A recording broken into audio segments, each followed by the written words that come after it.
আসসালামু আলাইকুম রহমতুল্লাহ। আলহামদুলিল্লাহ আলহামদুলিল্লাহ রব্বিল আলামিন ওয়াসসালাতু ওয়াসসালামু আলা রাসূলিহিল কারীম ওয়া আলা আলিহি ওয়া আসহাবিহি আজমাইন, আম্মা বা'দ। আউযু বিল্লাহি মিনাশ শাইতানির রাজীম। বিসমিল্লাহির রহমানির রহিম। ওয়ালা তাবগিল ফাসাদা ফিল আরদ ইন্নাল্লাহা লা ইউহিব্বুল মুফসিদিন। সম্মানিত দর্শক ও শ্রোতা, আজকের আলোচনার বিষয় মধ্যপ্রাচ্যের চরম উত্তেজনা, ভারতীয় উপমহাদেশও সে পথে যাচ্ছে। আপনারা জানেন বর্তমানে ইরান, ইসরায়েল, আমেরিকা গোটা মধ্যপ্রাচ্যকে অগ্নিগর্ভ করে রেখেছে। বিশ্বের ক্যান্সার খ্যাত ইহুদি রাষ্ট্র ইসরায়েল এবং বিশ্বের আরেক ক্যান্সার খ্যাত আমেরিকা যৌথ আক্রমণে ইরানের মুসলমানদেরকে, শিয়া মুসলমানদেরকে নির্বিচারে হত্যা করছে। মধ্যপ্রাচ্যে আজকে চরম উত্তেজনা বিরাজ করছে। ভারতীয় উপমহাদেশও সেদিকেই যাচ্ছে এবং যাবে। সেটি আমরা আজকে কোরআন সুন্নাহ দ্বারা আলোচনা করার চেষ্টা করব ইনশাআল্লাহ তাআলা। দেখেন, আজকের পৃথিবী যেই দিকে যাচ্ছে, ভাবুক বা চিন্তাশীলদের জন্য এটির মধ্যে অবশ্যই চিন্তার খোরাক রয়েছে এবং প্রত্যেকটা চিন্তাশীল ব্যক্তি, বিবেকমান মানুষ আজকে চিন্তার মধ্যে রয়েছে, ফিকিরের মধ্যে রয়েছে, আতঙ্কের মধ্যে রয়েছে, ভয়ের মধ্যে রয়েছে যে পৃথিবীর কি হতে যাচ্ছে। পাশাপাশি যারা কোরআন সুন্নাহ সম্পর্কে জানে, জামানা সম্পর্কে যারা জ্ঞান রাখে, তারা আবার আশার আলো দেখতেছে। যদিও পৃথিবীতে ধেয়ে আসতেছে জাতিগত কিয়ামত, ভারতীয় উপমহাদেশে ধেয়ে আসছে গজওয়াতুল হিন্দ, তথাপিও এরই মধ্যেই ইঙ্গিতের বার্তা রয়েছে। জানেন পৃথিবীর আজকের এই অবস্থা হওয়ার মূল কারণ কি? কেন পৃথিবী অগ্নিগর্ভ হচ্ছে? কারণ পরিবর্তন হবে। এটি যে পরিবর্তনেরই ইঙ্গিত। গোটা পৃথিবীতে আজকের এই অস্থিরতার পিছনে মূল কারণ কি? মূল কারণ আল্লাহর পক্ষ থেকে আল্লাহর মনোনীত আমিরগণ পৃথিবীতে অবস্থান করছেন। আলহামদুলিল্লাহ। অচিরেই পৃথিবীতে খিলাফাতান আলা মিনহাদিন নবুয়া, নবুয়াতের আদলে খেলাফত ব্যবস্থা প্রতিষ্ঠিত হবে ইনশাআল্লাহ। পৃথিবীতে আসতেছেন আল্লাহর সেই মনোনীত খলিফা। গোটা পৃথিবীর মুসলমানেরা যার অপেক্ষায় আবহমান কাল থেকে অপেক্ষা করতেছে, যিনি মুসলমানদের রাহবার, যিনি মুসলমানদের শেষ আশ্রয়স্থল, মুসলমানদের অভিভাবক ইমাম মাহদী, যার কথা রাসূল সাল্লাল্লাহু আলাইহি সাল্লাম বলেছেন, লাউ লাম ইয়াবকা মিনাদ দাহরি ইল্লা ইয়াউমুন, পৃথিবী ধ্বংসের একদিনও যদি বাকি থাকে, আমার বংশ থেকে একজন বের হবে যিনি পৃথিবীকে ন্যায় এবং ইনসাফ দ্বারা পরিবর্তন করবে। কামা মুলিয়াতে জাওরান ও জুলমান, যেমন ভাবে পৃথিবীতে অন্যায়, অবিচার, জুলুম, নিপীড়ন ছিল, তো ঠিক তেমনি এসে ইনসাফ দ্বারা পরিবর্তন করবে, যার নাম মাহদী। আল্লাহ রাসূলের হাদিস, আল মাহদী মিন ইতরাতি মিন ওয়ালাদি ফাতিমা, মাহদী আমার বংশধরের, ফাতেমার বংশ থেকে আসবে। সুবহানাল্লাহ। তারই পূর্বে তারই আগমনী বার্তা নিয়ে এসেছেন মাহমুদ, তারই আগমনী বার্তা নিয়ে পৃথিবীতে এসেছেন মানসুর, তারই আগমনী বার্তা নিয়ে পৃথিবীতে এসেছে শুআইব ইবনে সালেহ, যারা মুসলিমদেরকে সতর্ক করছে এবং কাজ করছে খেলাফতের জন্য, যারা খেলাফতের পথকে সুগম করার জন্য কাজ করতেছে। এরই পূর্বে সীমালঙ্ঘন, মাহদী তো তখনই আসবে যখন ইহুদি খ্রিস্টানদের সীমালঙ্ঘন থাকবে। আজকে পৃথিবীতে দেখেন ইহুদি খ্রিস্টানরা মুসলমানদের উপর অত্যাচার বৃদ্ধি করে দিচ্ছে। যেমনটি আজিফাতিল আজিফা গ্রন্থের 266 নম্বর হাদিসের মধ্যে এসেছে, হযরত আবু হুরায়রা রাদিয়াল্লাহু তাআলা আনহু থেকে বর্ণিত, তিনি বলেন আল্লাহর রাসূল সাল্লাল্লাহু আলাইহি ওয়াসাল্লাম ইরশাদ করেছেন, অচিরেই ইহুদি খ্রিস্টানরা বিশ্বের মুসলমানদের উপর জুলুম, নির্যাতন, নিপীড়ন বৃদ্ধি করে দিবে। তখন কেবল খোরাসানবাসীরাই তাদের মোকাবেলায় সুদৃঢ় থাকবে। সুবহানাল্লাহ। খোরাসানবাসী কারা? বর্তমান ইরান, আফগানিস্তান, তুর্কমেনিস্তানের এই অংশটাই খোরাসান। এই খোরাসানবাসীরাই সুদৃঢ় থাকবে। দেখেন না আজকে হাদিসের বাস্তবতা, পশ্চিমা বিশ্বের পাঁচাটা গোলাম হয়ে গেছে আরব বিশ্বগুলো। ইহুদি খ্রিস্টানদের গোলামি করতেছে আরব বিশ্বগুলো। কেবলমাত্র আফগানিস্তান, ইরান নতি স্বীকার করে নাই। আয়াতুল্লাহ খামেনি একজন শিয়া নেতা হওয়ার পরেও সে আমেরিকার কাছে নতি স্বীকার করে নাই, ইহুদির কাছে নতি স্বীকার করে নাই। বীরের বেশে সে কি করেছে? মারা গিয়েছে, তবুও সে নতি স্বীকার করে নাই। যেমনটি আল্লাহ রাসূল হাদিসে বলেছিলেন, তাদের মোকাবেলায় কেবল খোরাসানিরাই সুদৃঢ় থাকবেন। অনুরূপভাবে হিন্দুস্তানের মুশরিকরাও মুসলমানদের উপর জুলুম, নির্যাতন বৃদ্ধি করে দিবে। তখন হিন্দের পূর্ব দেশের দুর্গম নামক এলাকা থেকে একজন শারীরিকভাবে দুর্বল ব্যক্তির প্রকাশ ঘটবে, যার নাম হবে মাহমুদ, যার বাবার নাম হবে আব্দুল কাদির। তিনি মুসলমানদের নেতৃত্ব দিয়ে পুরা হিন্দ বিজয় করবেন। সুবহানাল্লাহ। দেখেন ইহুদি খ্রিস্টানদের যে অত্যাচার, এটি কি আজকে বাস্তব। পাশাপাশি ভারতের মুশরিকরাও মুসলমানদের উপর অত্যাচার বৃদ্ধি করে দিচ্ছে। আপনারা জানেন ইসরায়েল আর আমেরিকা যৌথ আক্রমণ করার পূর্বে নরেন্দ্র মোদী, কসাই খ্যাত নরেন্দ্র মোদী ইসরায়েলে গিয়েছেন। সেখানে থাকা অবস্থায় ইরানের উপর আক্রমণ, মুসলমানদের উপর আক্রমণ। ইরানকে শিয়া ভেবে ইহুদি খ্রিস্টানরা আক্রমণ করছে না, তাদেরকে মুসলিম হিসেবে আক্রমণ করছে। এই কারণে অনেকে পক্ষে বিপক্ষে অবস্থান নিয়েছেন যে ইরানের পক্ষে যাবে না বিপক্ষে যাবে। আমরা একটা বিষয় ক্লিয়ার করে দিতে চাই, আমরা ইহুদি খ্রিস্টান হচ্ছে আমাদের মূল শত্রু। শিয়ারাও মুসলিম না, তারাও মুসলমানদের বিরুদ্ধে, তিন খলিফার বিরুদ্ধে অবস্থান নেয়, সাহাবীদের বিরুদ্ধে তারা সমালোচনা করে। কিন্তু যখনই শত্রু পক্ষের সাথে শিয়াদের যুদ্ধ লেগে যায়, তখন মুসলিম হিসেবে আমাদের উচিত হচ্ছে অপেক্ষাকৃত ইসলামের কম শত্রুকে সাপোর্ট করা। সেই নীতি থেকে আমরা ইরানকে সাপোর্ট করি। কেন? কারণ ইরান যুদ্ধ করতেছে ইহুদি খ্রিস্টানদের সাথে, আর প্রত্যেকটা মুসলমানের উচিত হচ্ছে অপেক্ষাকৃত কম শত্রুকে সাপোর্ট করা। এই কারণেই যখন অগ্নি উপাসকদের সাথে আল্লাহ রসুল এর সময় যখন অগ্নি উপাসকদের সাথে যুদ্ধ হতো, তখন ওই সময়ের মুশরিকরা অগ্নি উপাসকদের পক্ষে অবস্থান করত, আর মুসলমানরা রোমানদের পক্ষে সাপোর্ট নিত। কারণ কি? রোমানরা মানে খ্রিস্টানরা ছিল, তারা ছিল আসমানি গ্রন্থে বিশ্বাসী, জান্নাত জাহান্নামে বিশ্বাসী। এই কারণে তৎকালীন সময়ের মুসলমানেরা খ্রিস্টানদেরকে মনে মনে সাপোর্ট দিত যে মুশরিকদের চাইতে খ্রিস্টানরা আমাদের কিছু কাছে, কারণ তারা ধর্মে বিশ্বাসী। এই কারণে অনেক মুসলমান সেই সময় দোয়া করত বা মনে মনে চাইতো যাতে খ্রিস্টানরা জয়লাভ করে, আর মুশরিকরা চাইতো যাতে অগ্নি উপাসকেরা জয়লাভ করে।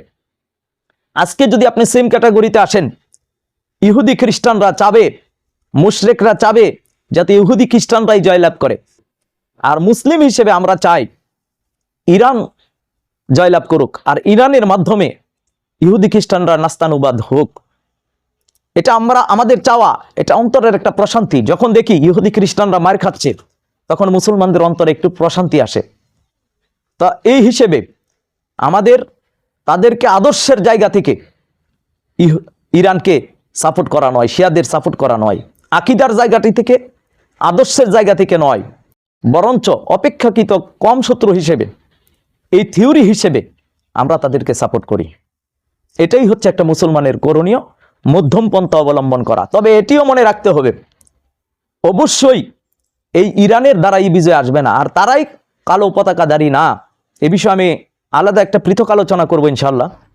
তবে এ খোরাসান থেকে শুআইব ইবনে সালেহর আত্মপ্রকাশ ঘটবে, যেমন ভাবে ভারতীয় উপমহাদেশ থেকে ইমাম মাহমুদ হাবিবুল্লাহর আত্মপ্রকাশ ঘটেছে, ইয়েমেনে ইমাম মানসুরের আত্মপ্রকাশ। আর এই তিন বাহিনী কেবল অপ্রতিরুদ্ধ এবং বিজয়ী বাহিনী, এদের মাধ্যমেই মুসলিমদের চূড়ান্ত বিজয় আসবে, ইসলামী ইমারা তৈরি হবে, খেলাপথের পথ সুগম হবে ইনশাল্লাহ। অন্য কারো দ্বারা হবে না, বরঞ্চ তারা মারামারি করে এই দুর্বল শক্তির জন্য জায়গা তৈরি হবে। আল্লাহ তাআলা তাদেরকে শক্তিশালী করবেন, আর যারা সীমা লঙ্ঘনকারী আল্লাহ তাআলা তাদেরকেই তাদের দ্বারা ধ্বংস করে দিবেন। তখনই এই যে ফিতনা, ইহুদি খ্রিস্টানদের ফিতনা, ক্রমেই দেখবেন এই ফিতনা মুশরিকরাও করবে। কারণ নরেন্দ্র মোদী চুক্তি করেছে, আপনারা জানেন ইসরায়েল নরেন্দ্র মোদীকে সর্বোচ্চ সম্মাননা দিয়েছে। নরেন্দ্র মোদী সেখানে থাকা অবস্থায় ইরানের উপর আক্রমণ, এটি কিন্তু এক গভীর বার্তা বহন করে, ইঙ্গিত বহন করে। এর মানে চুক্তিটা এরকম হয়েছে যে মুসলিম মারার ক্ষেত্রে তারা এক, কুল্লু শাইইন ইয়ারজিউ ইলা আসলিহি, প্রত্যেকটা জিনিস তার মূলের দিকে ধাবিত হয়। ওইদিকে মধ্যপ্রাচ্যে ইহুদি খ্রিস্টানরা মুসলমানদেরকে হত্যা করছে এবং করবে, আর ভারতীয় উপমহাদেশে মুসলমানদেরকে হত্যা করবে উগ্র মুশরিক, উগ্র হিন্দুত্ববাদীরা। এজন্য আমাদের আলোচনার বিষয়বস্তু হচ্ছে মধ্যপ্রাচ্যে যেমন চরম উত্তেজনা বিরাজ করছে, সেটি ক্রমেই ভারতীয় উপমহাদেশে উত্তেজনা সেদিকেই চলে যাচ্ছে এবং সেদিকেই যাবে। করণীয়টা কি আমাদের? তাদের কাছ থেকে আমাদের শিক্ষা নিতে হবে। ইরানের তো আয়রন ড্রোন আছে, আকাশ প্রতিরক্ষা ব্যবস্থা আছে, তার মিসাইল আছে, ড্রোন আছে। ভারতীয় উপমহাদেশের মুসলমানদের আত্মরক্ষার জন্য কি আছে?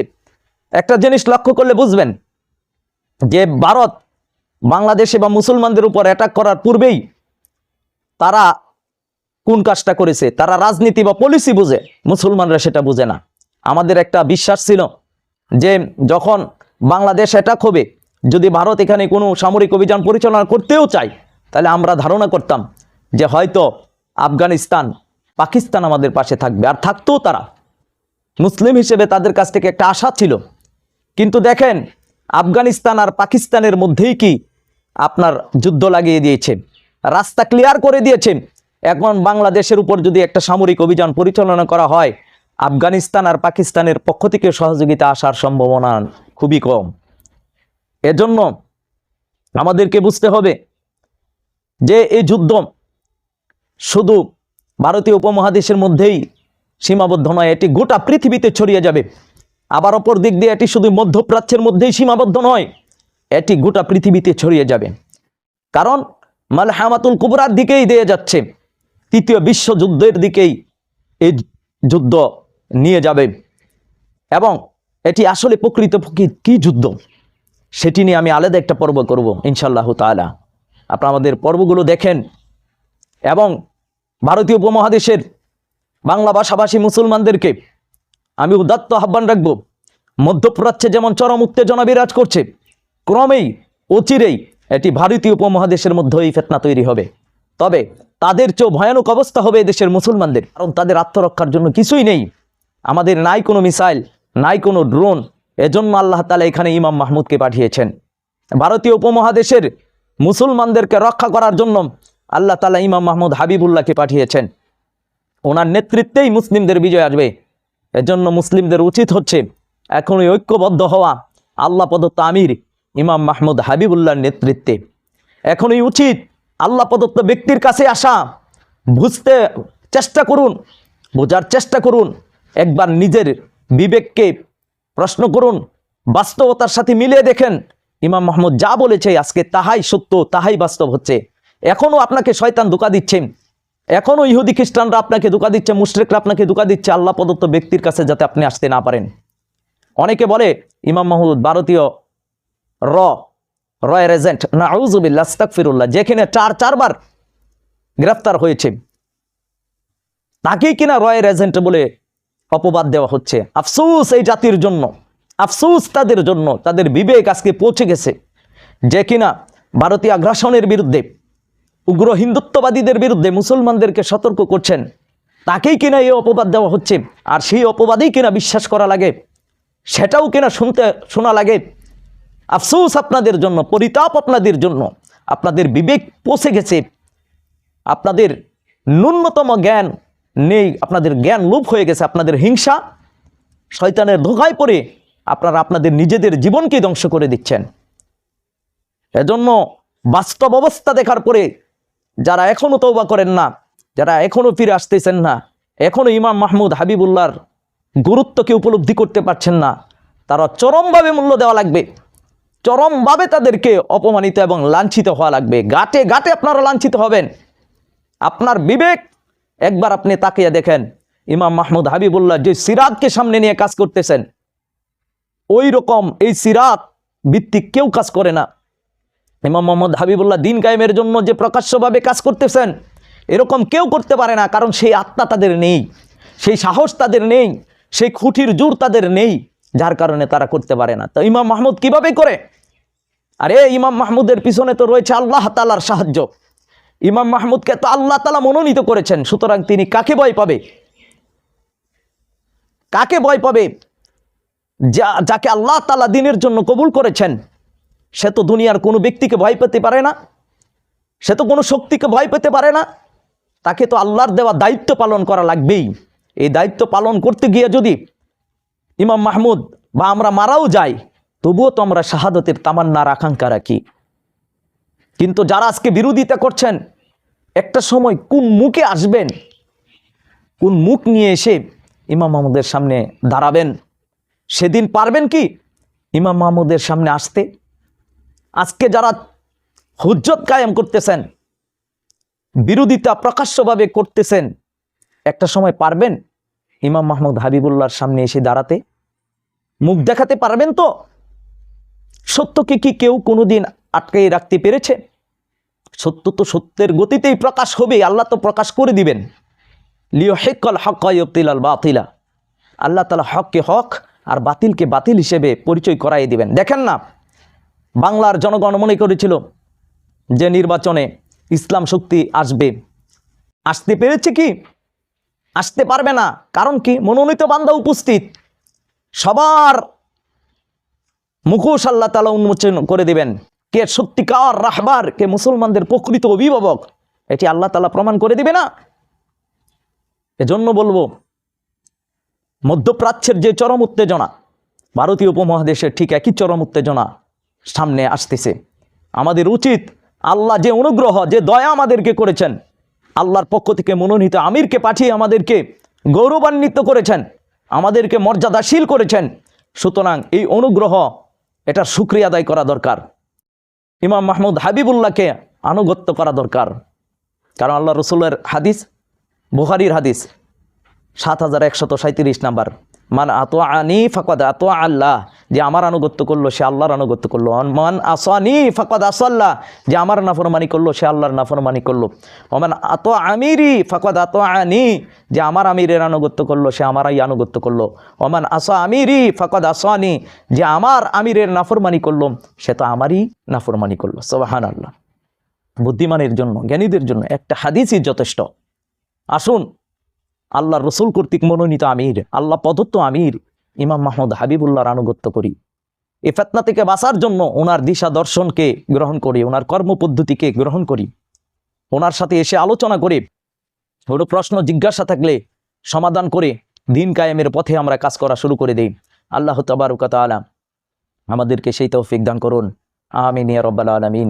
আসসালামু আলাইকুম ওয়া রাহমাতুল্লাহ।